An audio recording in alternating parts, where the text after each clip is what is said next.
మోసి పెంచిన తల్లి మాత్రం ఆ బిడ్డను వదులుకోలేకపోతుంది. ఇటు వివాహ బంధాన్ని కూడా వదులుకోలేకపోతుంది. అందుకే న్యాయ పోరాటానికి దిగింది. భార్య తరపు వాళ్ళు వచ్చి భర్త ఇంటి ముందు ఆందోళన చేస్తున్నారు. అక్కడ ఉన్న గ్రిల్స్ని తొలగించి భర్తను బయటకు రావాలి అని పిలుస్తున్నారు. కానీ భర్త అత్తమామలు మాత్రం ఇంట్లో నుంచి బయటకు రావడం లేదు. పుట్టిన బిడ్డను ఏ తల్లిదండ్రులైనా వద్దు అని అనుకుంటారా? ఎంత వైకల్యంతో పుట్టినా మమకారాన్ని మాత్రం ఏ తల్లి తండ్రి చంపుకోలేరు. కానీ ఇక్కడ తండ్రి మాత్రం ఆ బిడ్డ వద్దు అంటున్నాడు. బిడ్డ పైన మమకారాన్ని చంపేసుకున్నాడు. భార్య కావాలి కానీ బిడ్డ వద్దు అని అంటున్నాడు. బిడ్డను వదిలేసి రమ్మని అంటున్నాడు. కానీ 9 నెలలు మోసి పెంచిన కన్న తల్లి మాత్రం ఆ బిడ్డను వదులుకోలేకపోతుంది. పేగు బంధాన్ని తెంచుకోలేకపోతుంది. అందుకే వివాహ బంధాన్ని కూడా వదులుకోలేక భర్త ఇంటి ముందు న్యాయ పోరాటానికి దిగింది.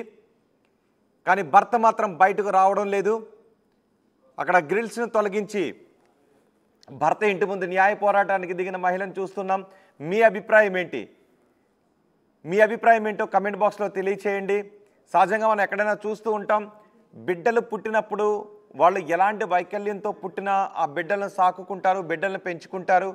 ఆ బిడ్డను మాత్రం వదిలేసుకోరు. ఇక్కడ తల్లి మాత్రం ఆ బిడ్డపై మమకారాన్ని వదులుకోలేక ఆ భర్తను బతిమాలుతోంది. తనను ఇంట్లోకి రానివ్వాల్సిందిగా బతిమాలుతోంది.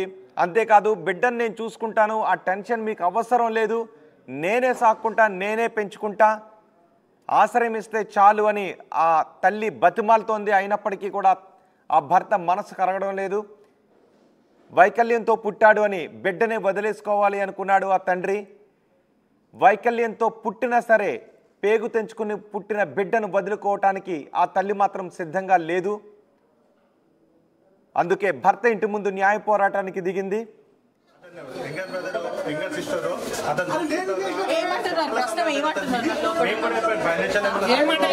నా బిడ్డ లెక్క చూసిన, నా పిల్లగాన్ని నా బిడ్డను అన్యాయం చేసిరు, నాకు బిడ్డ లేరు, నేను బిడ్డ లెక్క చూసిన అని చెప్తున్నారు. అంతే.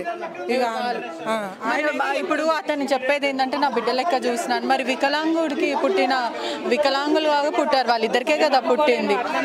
మరి యాక్సెప్ట్ చేయొచ్చు కదా. మరి మేడం మాట్లాడచ్చు కదా. ఏమంటున్నాడు? అదే అంటే మీరే నాశనం చేసిరు అని చెప్తున్నారు. అంటే ఏంటంటే ఏం చేశారంట? ఎవరు నాశనం చేశారంట? ఇతన్ని అన్నాడు అనమాట, మీరే నాశనం చేసిరు, నేను మంచిగా చూసుకున్నా, నేను చేసినాట అని అతడు చెప్పిండు. అతడు చెప్పిన మాట నేను విన్నా. నేను 5 అడుగులు ఉంటా. నేను ఒక్కసారి వాళ్ళ ఇంట్లో వాళ్ళతో మాట్లాడే ప్రయత్నం చేద్దాము. అసలు ఏమైనా అలక్యాన్ని ఎందుకని లోపలికి రానివ్వట్లేదు? మీ బాబు లేడు, తర్వాత మాట్లాడతా. మరి డోర్లు ఎందుకు తీయట్లేదు? అంటే అమ్మాయిని ఎందుకు లోపలికి రానివ్వట్లేదు? అంటే మీరు పెళ్లి చేసుకున్న తెచ్చుకున్న కోడలే కదా, మరి ఎందుకు లోపలికి రానిస్తలేరు?